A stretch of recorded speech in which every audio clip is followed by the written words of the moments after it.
que o inimigo mais está querendo nos nossos dias, para a nossa geração, é pegar com a nossa identidade. Graças a Deus, nós estamos sabendo que nós nascemos para isso, para louvar o Senhor. Amém? Vamos orar por essa palavra? Deus, eu te agradeço, Senhor, pela tua verdade. Senhor, como é bom fazer parte de um povo, como é bom conhecer um Deus que fala a verdade, que não é só o dono da verdade, mas é a verdade em si mesmo. Senhor, é tão bom saber que nada que o Senhor faz é em vão, que o Senhor não nos frustra, que o Senhor é fiel à tua palavra e que o Senhor também quer falar ao nosso coração hoje. Me usa, Senhor, segundo aquilo que o Senhor tem preparado para essa igreja, para esse dia, no nome de Jesus. Amém. Vocês podem sentar? Nossa palavra hoje chama Eu Vim para Trazer Vida, né? Eu gosto muito de histórias de ressurreição. A gente acha que isso é coisa só de Bíblia, não é. Só entrar na internet lá, em vez de ficar vendo besteira, dá para ver tem gente ressuscitando hoje em dia, coisas lindas de ver. Por que muitas vezes nós estamos passando por dificuldades e a gente acha assim, acabou, né? A gente ora, a gente pede oração para Deus, talvez pela saúde, pelo problema financeiro, família. A gente continua orando, mas quando a chance desse problema se resolver acaba, aí a gente fala, nem Deus, agora acabou, agora não tem mais chance. Todas as possibilidades ainda tinham lá, dava para resolver, mas quando não tem chance mais, aí às vezes a gente pensa, nem Deus pode mais, acabou. E Deus diz, não acabou, porque eu sou a ressurreição e a vida. Eu sou maior que a morte, eu venci a morte. E é maravilhoso poder conhecer, servir a um Deus assim. Nosso Deus é muito grande. Eu oro para que hoje a gente possa se encher de fé, não só para acreditar que Deus pode me ajudar nesses meus problemas que eu estou vivendo, mas que Ele pode restaurar hoje sonhos, pode restaurar coisas em nossas vidas que talvez já morreram, mas que nós cremos que Deus pode trazer a vida. Amém? Eu quero começar com o texto de Hebreus 11. Lá fala sobre Abraão. E a gente, quando fala de Abraão, a gente pensa que loucura, né? Deus dá um filho para esse homem, promete um filho, promete que ele vai ser pai de uma geração, de uma nação, e ele dá um filho, e depois ele toma. E a gente pensa assim, como é que Abraão conseguiu resolver isso? Como é que ele conseguiu obedecer uma coisa assim? Em Hebreus 11, 19 está escrito que Abraão considerou que Deus era poderoso para até ressuscitar Isaque dentre os mortos. Interessante porque a Bíblia não conta de nenhuma ressurreição antes de Abraão. Provavelmente ele nunca viu ou ouviu de alguém que havia ressuscitado. De onde é a ideia? Como é que passa pela ideia de um homem de que, se Deus me mandou fazer uma coisa, eu vou fazer, vou obedecer, e se eu matar esse filho, Deus vai ressuscitar ele para mim, porque ele tinha uma promessa.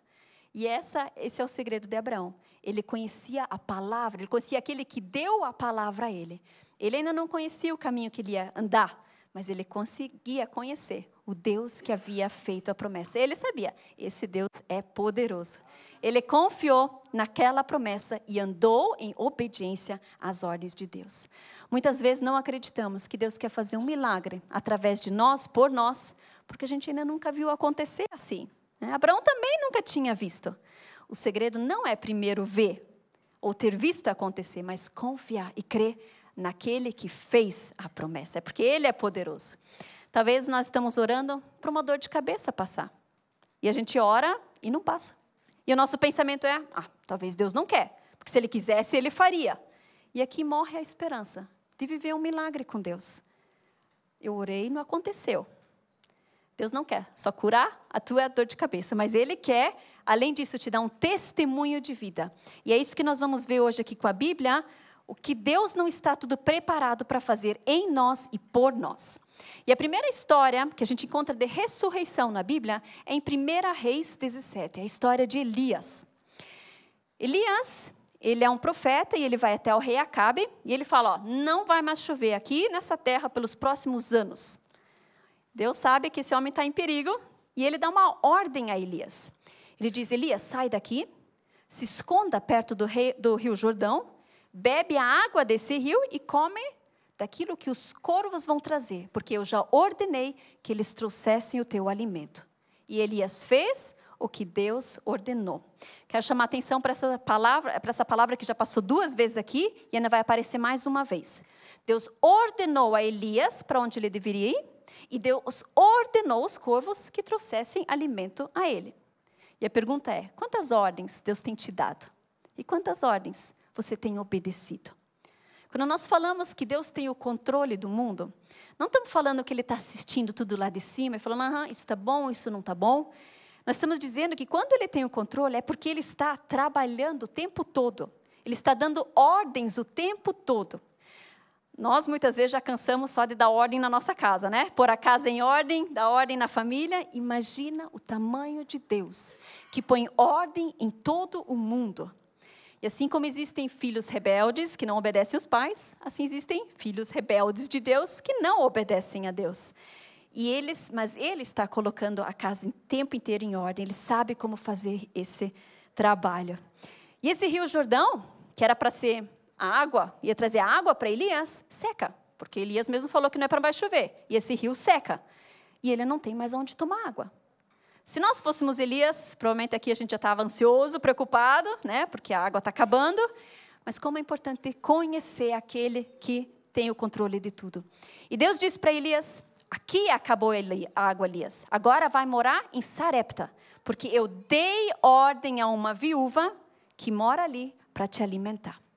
Talvez você também já se perguntou como é que aquela viúva, que só tinha pouquinho de comida para ela e para o filho, e que eles iam comer e morrer, ela pega o pouquinho que ela tem e faz primeiro comida para esse homem que ela nem conhece? A resposta está aqui. Porque Deus ordenou que ela fizesse isso. Eu não acredito que ela sabia que ela havia sido ordenada a isso, porque senão ela não teria dito a Elias, que veio lá, né? Ela teria dito, você é o Elias, eu sei, não, pode vir. Deus falou para mim, Ele me deu uma ordem, pode entrar que eu é para te dar de comer. Não. Quando diz Deus ordenou, significa Deus já trabalhou seu plano para continuar alimentando Elias e Ele quer usar essa mulher que também quer trabalhar na vida dela. Deus está trabalhando o tempo todo, Ele usa o que quer, quem quer, para trabalhar por nós. E Elias vem até essa mulher e diz, não tenha medo, vai fazer o pão, mas traga primeiro para mim. Se você é alguém que já aprendeu a obedecer às ordens de Deus, você sabe que muitas vezes essas ordens não são fáceis de realizar. Essas ordens requerem muita confiança e muita obediência. E Elias sabia que essa mulher era para dar alimento para ele, mas essa mulher não sabia disso. Muitas vezes nós não vivemos nada espetacular, nenhum milagre, porque nós não estamos sabendo obedecer à ordem de Deus. Se essa mulher se decidir contra a ordem de Deus, que Deus deu através de Elias, e fizesse primeiro comida para ela e para o filho, provavelmente essa realmente teria sido a última refeição deles. Se eu quero vida para mim, para minha família e para os outros, eu preciso aprender a obedecer. Faz sentido alimentar um estranho, sendo que a minha família está passando fome? Não. Mas ela obedeceu a ordem de Deus, através de Elias. Não significa que eu agora preciso sair na rua, né, e primeiro dar para todo mundo comer e depois para mim. Não, essa ordem Deus deu a ela. Mas Deus nos dá ordens o tempo todo, e essas ordens vão trazer vida para nós. Essa mulher, ela estava colhendo gravetos para preparar a última refeição dela e para o filho. Era a morte certa, mas Deus deu uma ordem, e ela obedeceu a essa ordem. E essa ordem trouxe vida para a casa dela e para o homem de Deus. E a Bíblia diz, e ela fez conforme Elias ordenou. Tenho aprendido que obediência é fundamental para os planos de Deus, para nós. Quanto de nós não estamos, talvez, vivendo uma morte espiritual, porque não estamos sabendo obedecer. Não perguntamos para Deus. Nós não achamos que tem necessidade de ver o que Ele acha disso, né? A gente vai na intuição. Se essa mulher tivesse ido pela intuição, pela lógica, ela estaria morta em pouco tempo. Mas ela soube obedecer. E obediência vai trazer vida.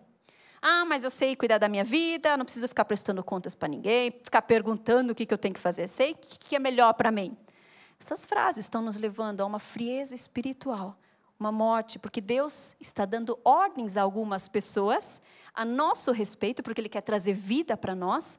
Ele está trabalhando com pessoas o tempo todo, mas muitas vezes nós mesmos estamos bloqueando os nossos milagres, porque aquilo que estão pedindo de nós não faz sentido, porque aquilo é muito pesado.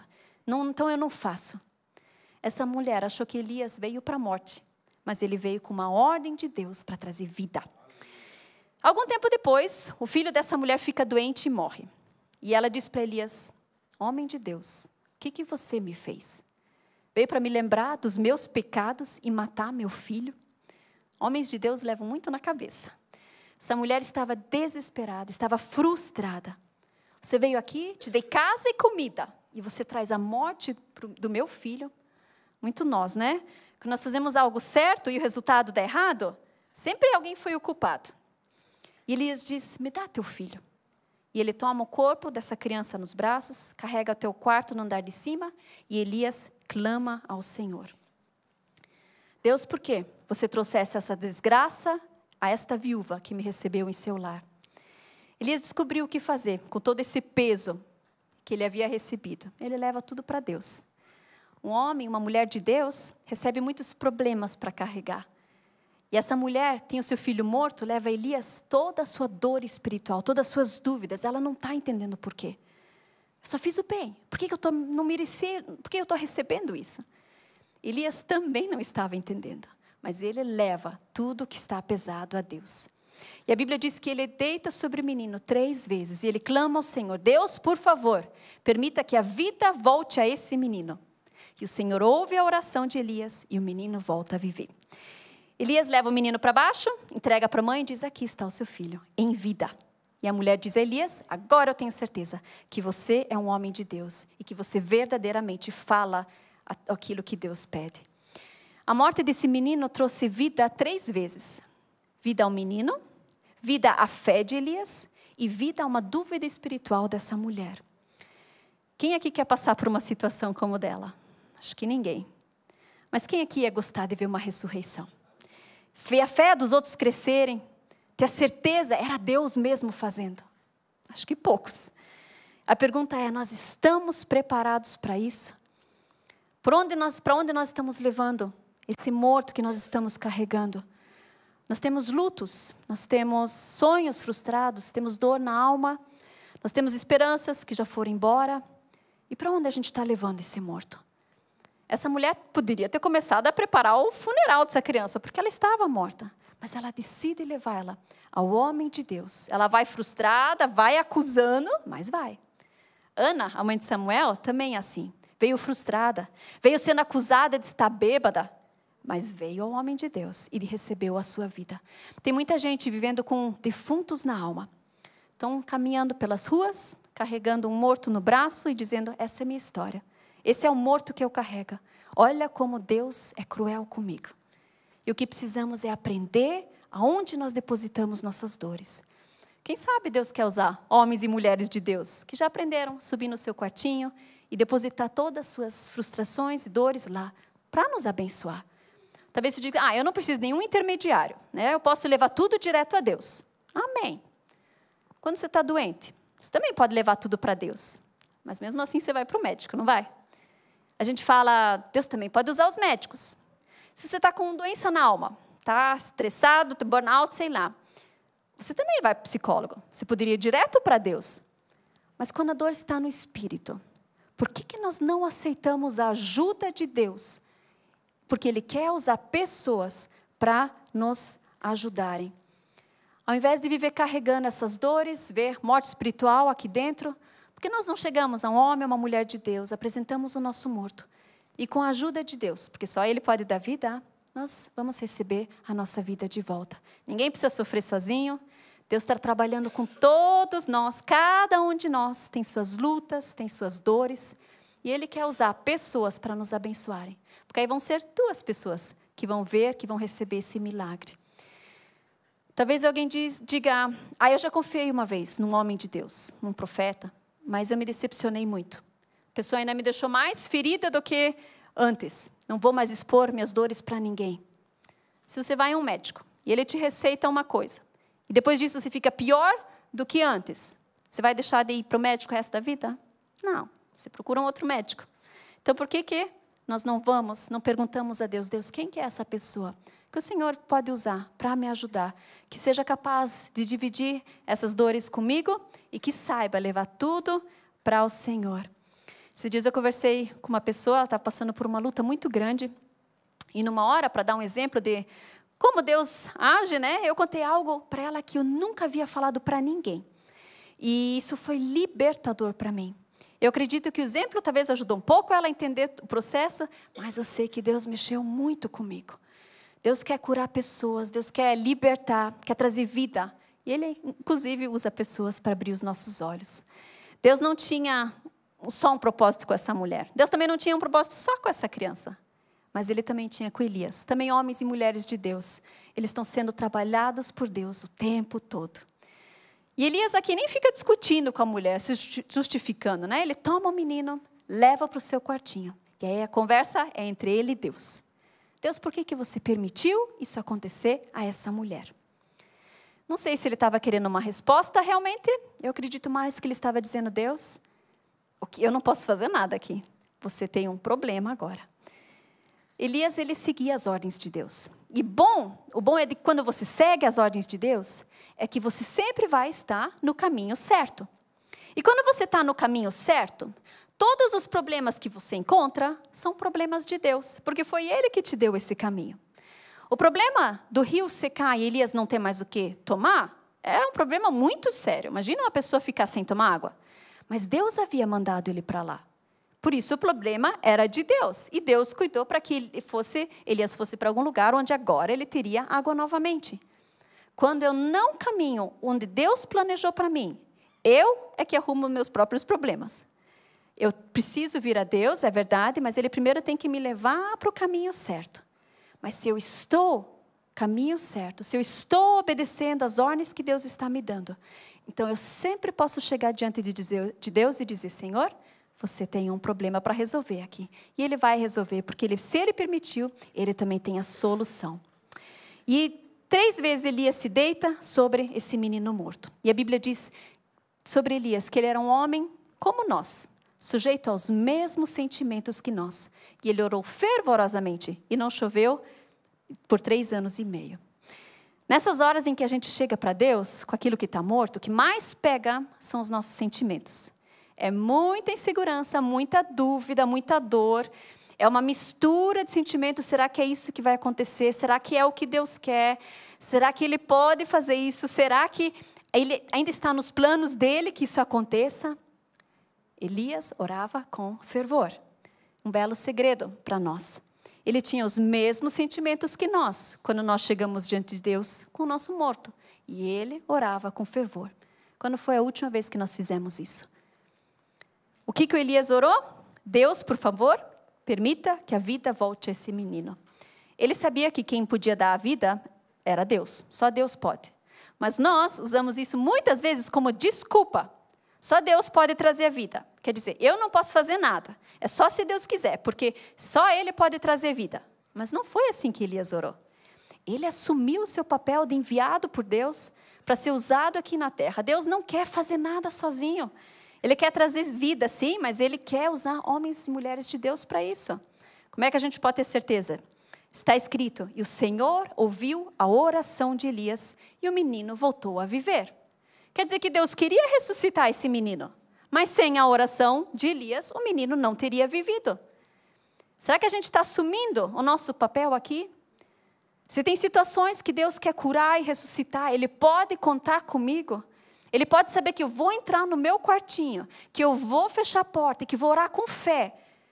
E crendo que aquilo que é morto, Deus pode trazer vida. E eu vou orar fervorosamente com fé. E Deus vai fazer o trabalho dele. Nós lemos na Bíblia que alguns anos depois, há uma situação bem parecida com outro homem de Deus. O filho espiritual de Elias, Eliseu. Uma mulher vai até ele e diz, meu marido morreu, mais uma morte. Estamos com dívidas e agora querem levar os meus filhos para pagarmos essas dívidas. E Eliseu responde, e o que eu é para fazer? Me diz o que você tem em casa. E ela responde, nada, só um pouco de óleo. Talvez pessoas venham até nós pedindo ajuda. E claro que isso mexe conosco. Eu acho que muitas pessoas hoje em dia, se vissem essa mulher, se ela entrasse aqui na igreja, a gente ia falar, ai, que vida difícil. Deixa eu te ajudar, vem lá em casa, eu te dou tudo o que você precisa. E eu não estou dizendo que a gente não deve ajudar. Mas muitas vezes a gente toma as dores do outro e se tornam problemas para nós. E não é nada disso que Deus quer. Como nós aprendemos aqui na igreja, muitas vezes a gente está tirando as pessoas da escola de Deus. Não só ouvimos as dores do outro, mas a gente toma para elas e fica com elas. Deus estava escrevendo uma história com essa mulher. Ela fazia parte do plano de Deus. E essa era mais uma história que Deus queria que estivesse na Bíblia. E que abençoaria muitas pessoas por muitas gerações e que a Luísa ia pregar sobre ela aqui em 2024. Agora imagina se o grupo da igreja de Eliseu paga a dívida dessa mulher. Essa história provavelmente não estaria na Bíblia, não com o milagre que nós vamos ler daqui a pouco. Mais uma vez, eu não estou dizendo que a gente não deve ajudar, não é para fazer vaquinha, não é para ajudar as pessoas. Mas primeiro, pergunta para Deus. Deus, o que você tem para essa pessoa? Por que ela apareceu aqui no meu caminho? Que escola ela está caminhando contigo? O que é que ela precisa? Até onde eu é para ajudar ela? E até onde o Senhor não quer fazer o milagre para ela? Olha o que Eliseu diz. Vai, pede vasos emprestados aos teus vizinhos. Vasos vazios. Está assim na Bíblia. Talvez se ela fosse até os vizinhos, pedisse e ela contasse a história dela, e os vizinhos vissem a situação, iam encher esses vasos de comida. E iam achar, agora eu vou dar tudo o que ela precisa. Mas Eliseu diz, não, traga vasos vazios, porque o milagre não vai vir através das outras pessoas, eu é que vou fazer. Nós oramos tantas vezes por milagres, para nós, para os outros, mas será que nós não estamos nos colocando no meio do caminho, porque a gente não está sabendo obedecer exatamente como foi falado? Eliseu continua dando ordens. E aí entra na tua casa junto com os teus filhos, fecha a porta, coloca o teu azeite em todos os vasos que você tiver. Coloca o quê? O teu azeite. Aquilo que você disse que era a única coisa que tinha. Quando Eliseu pergunta o que ela tem em casa, ela diz nada. Depois ela diz, só um pouco de azeite. Quando nós estamos vivendo um problema, nós não conseguimos ver aquilo que nós temos. É tudo ruim, está tudo difícil, né? Conversei com uma mulher um tempo atrás, ela me contava da vida dela, tudo terrível. Estou sem dinheiro, eu não consigo nem pagar o dízimo, estou com dívidas no governo, o pessoal que estava me devendo dinheiro não paga. Aí eu falei, tudo que você está me falando tem a ver com dinheiro. Mas você está aqui, está com saúde, teus filhos estão bem, você tem teto sobre a cabeça, tem o que comer todos os dias. Nós sempre olhamos para aquilo que nós não temos. E Deus quer trabalhar exatamente com aquilo que nós temos. Por isso nós precisamos aprender a olhar para aquilo que nós já temos. E Deus faz o milagre aqui. Olha que importante que é não atrapalhar o que Deus faz. Ela veio para Eliseu só querendo ajuda para pagar uma dívida. Mas no final o azeite era tanto que ela pagou a dívida e pôde viver com seus filhos durante toda a vida. Onde essa mulher estava perdendo seus filhos para uma dívida, estava com um morto na mão. Deus trouxe vida por causa da obediência dela a uma ordem do homem de Deus. Ouvir a ordem de Deus e obedecer vai trazer vida. E depois disso, um tempo depois, Eliseu vai a Sunem. E lá um casal muito rico hospeda eles na sua casa, né? Deus sempre cuida dos seus.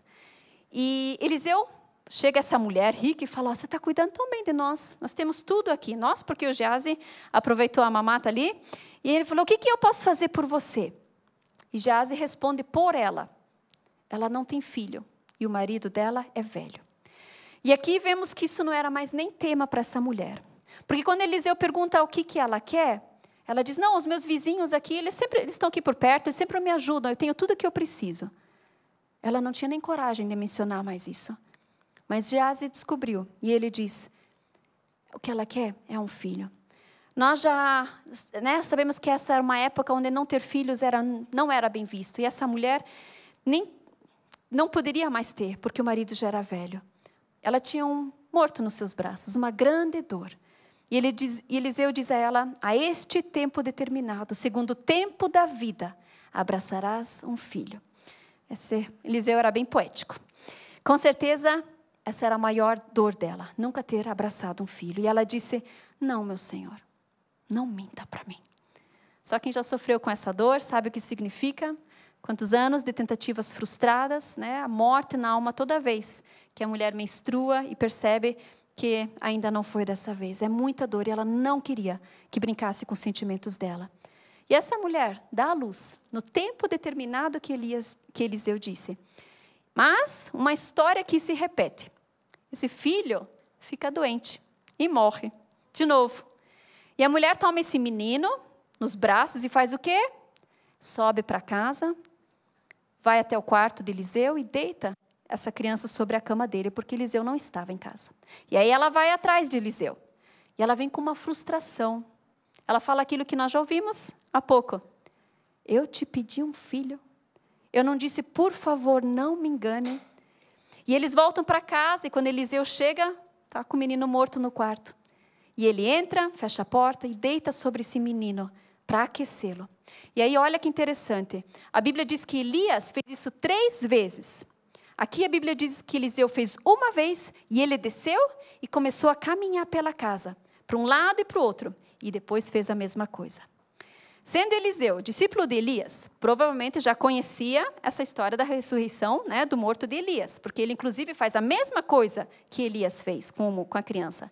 Eu até imagino ele caminhando de um lado para o outro, na sala e pensando, mas foi assim, mas Elias me contou, era assim, eu era para fazer só isso e daí ia funcionar. Por que será que para mim não funciona? Será que Deus não vai me ajudar como Elias?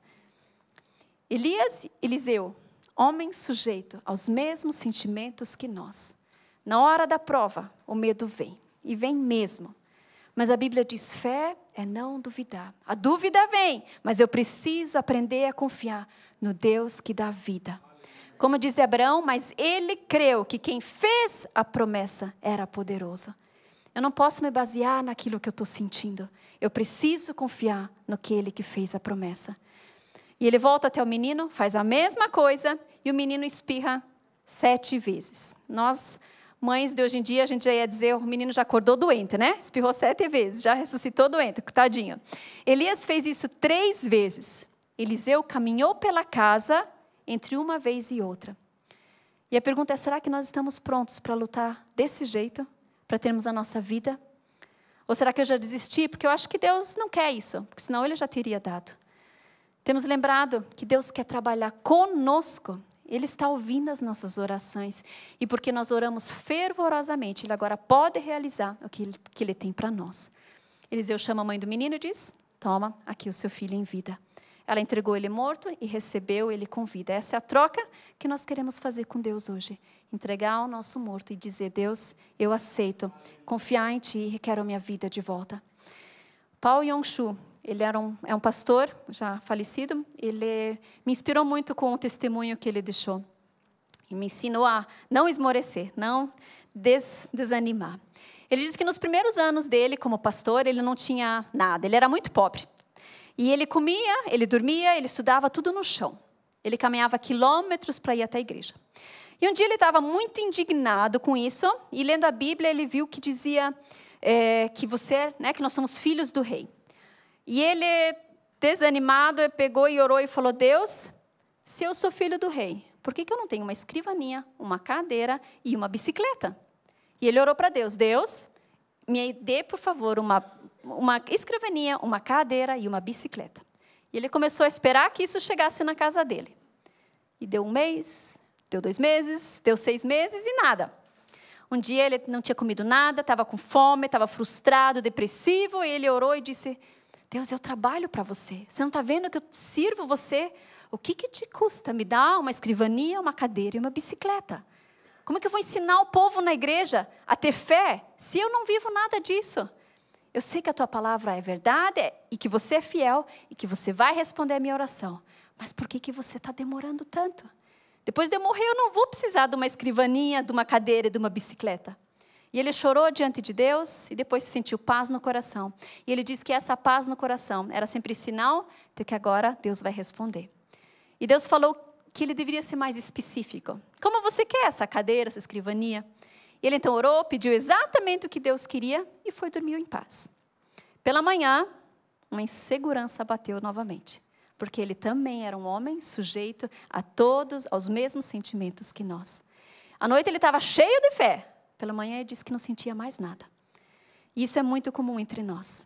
E ele foi ler a Bíblia e ele leu em Romanos 4,17. Eu fiz de você pai de muitas nações, palavra para Abraão.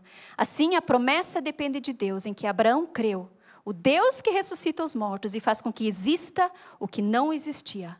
Abraão teve fé e esperança, mesmo quando não havia motivo para ter esperança. E na hora ele sabia que ele deveria pregar, ele deveria falar, como se ele já tivesse recebido isso de Deus. E ele foi pregar na igreja no outro dia. Ele disse, queridos, pela bênção de Deus, eu agora já tenho uma escrivaninha, uma cadeira e a bicicleta. E todos ficam impressionados, porque sabiam que ele era muito pobre. Depois do culto, 3 rapazes vêm falar com ele e dizem, pastor, nós queremos ver as coisas que Deus te deu. Aonde que estão? E aí ele fica muito assustado. E ele diz, e agora?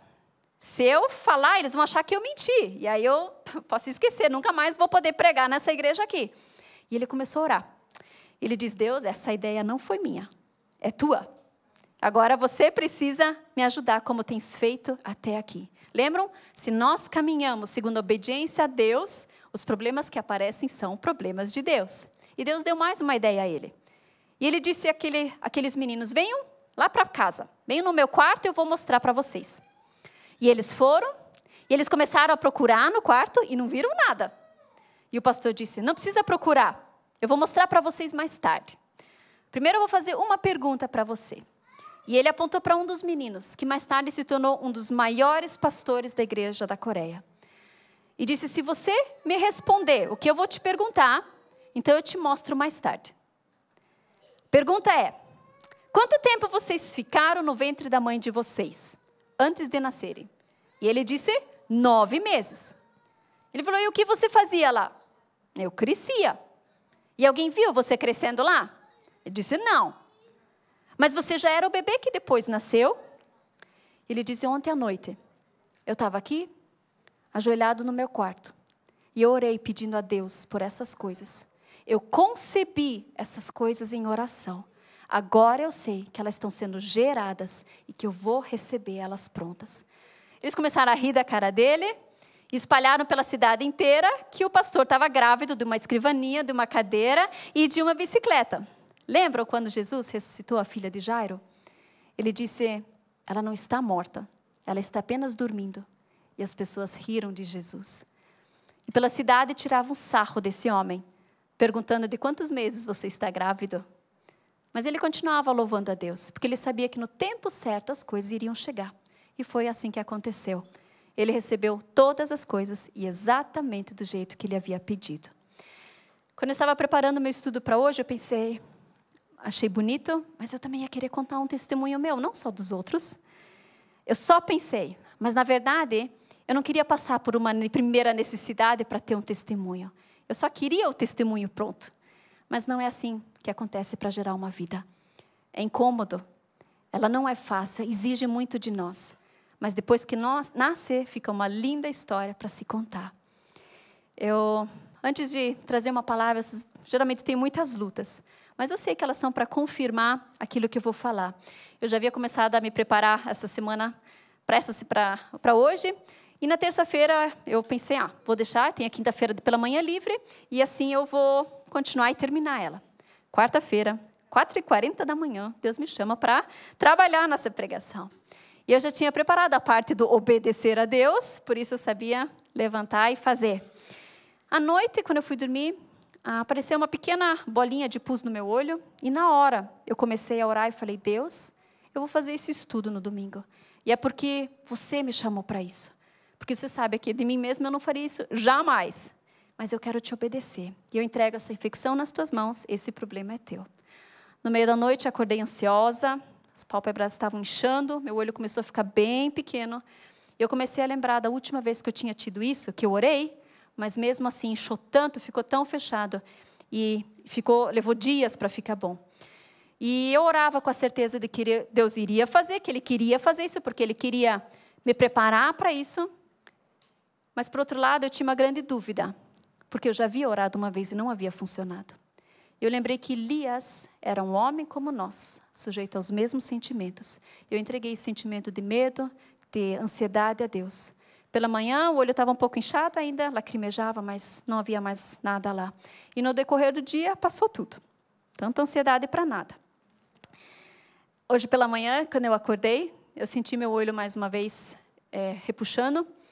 E é tão interessante, né? Naquela hora me veio uma palavra onde a Bíblia fala que...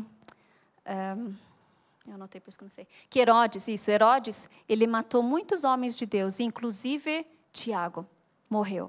E ali diz, mas a igreja orou fervorosamente e Pedro foi solto. Eles oraram por Pedro e Pedro foi solto. Muitas vezes a gente já orou várias vezes por uma situação. E a gente pensa, então é isso. Era para morrer mesmo. Se morreram é porque eram para morrer. Mas não era essa a vontade de Deus. Deus queria libertar. Só que Ele queria que a igreja orasse fervorosamente. Eu tive um tempo gostoso com Deus hoje em oração. Eu sei que Ele é fiel e que Ele faz. Quando Lázaro morreu, Jesus disse para Marta, eu sou a ressurreição e a vida. Quem crê em mim, ainda que morra, viverá. E antes de chamar Lázaro para fora, Jesus olha para Marta e diz, Marta, não te falei que se você cresce, você viria a glória de Deus? Lázaro agora pode sair. E nessa semana Deus falou para o meu coração, Luiz, eu não te falei que se você cresce, você viria a glória de Deus? Marta estava preocupada com o cheiro do morto. Porque ela também era só uma mulher, sujeita aos mesmos sentimentos que eu. Mas Jesus disse, é hora do morto sair. E esse morto vai sair com vida. Essas são as palavras de Jesus. São palavras de vida para nós. Acho tão bonito a gente canta, Ele morreu a nossa morte para vivermos a sua vida. Nós recebemos o que nós deveríamos receber a morte. Mas Ele pagou esse preço por nós. E o que nós recebemos dele é vida, porque Ele venceu a morte. Vamos levantar, vamos orar para a palavra? Deus Pai, eu te agradeço pela Tua palavra, que é verdade. E na verdade eu não sei o que cada um está carregando aqui. Eu não sei com o que cada um veio. Não sei quais são as dores, não sei quais são as frustrações. São aqueles temas que a gente nem comenta mais, nem fala. Porque só de falar aquilo já dói tanto. Eu quero pedir hoje, Senhor, por algo novo sobre a nossa igreja, Senhor. Eu quero pedir que a Tua graça, Senhor, se derrame aqui, da forma como se derramou para esses homens, que eram homens iguais, sujeitos aos mesmos medos que nós. Senhor, obrigado porque o Senhor fez naquele tempo, mas que o Senhor também faz hoje. E é esse Deus que nós confiamos, um Deus poderoso, Senhor. Obrigado pela Tua palavra, pela Tua fidelidade. Obrigado, Senhor, porque o Senhor quer nos levar a ter muito mais experiências contigo, Senhor. A te entregarmos muito mais, Senhor, mas o que o Senhor está esperando ainda é obediência. Nós precisamos aprender a obedecer, precisamos aprender a ouvir primeiro. É isso mesmo, é isso que Deus está dizendo para mim, então eu vou. Então eu vou nesse caminho. E se vierem perigos, se vierem problemas, eles sobem direto para Deus. Porque Deus, aquele que me colocou nesse caminho, também é fiel para me carregar durante esse tempo de caminhada. Senhor, eu quero te agradecer. Porque nós podemos ter um lugar aqui na igreja onde a gente pode levar tudo isso, Senhor. E nós não precisamos ficar carregando, caminhando que nem zumbis pela rua. E achando tudo pesado demais. Não é esse o desejo do teu coração. E hoje nós nos abrimos para isso, Senhor. Nós trazemos aquilo que tanto nos angustia, Senhor. Aquilo que nos dá medo, aquilo que são nossos pavores, Senhor. São aquelas coisas que a gente nem comenta mais. Eu quero te pedir que o Senhor guarde o nosso coração. Que a gente saiba entregar, saiba dividir. Que a gente possa daí também saber obedecer. Às vezes a parte mais difícil é essa. É fazer coisas que não fazem ideia, que não tem lógica. Mas nós queremos aprender a obedecer, Senhor. Nos ensina. Obrigado, Jesus, pela Tua fidelidade, Senhor. Obrigada porque o Senhor é o mesmo Deus. Ontem para Elias e para Eliseu. Hoje para nós.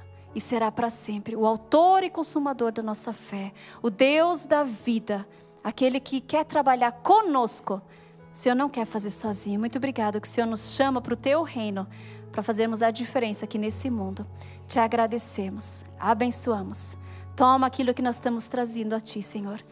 E sabemos que o Senhor vai nos devolver. E devolver em vida. Porque o Senhor é o Deus de vida. Em nome de Jesus. Amém.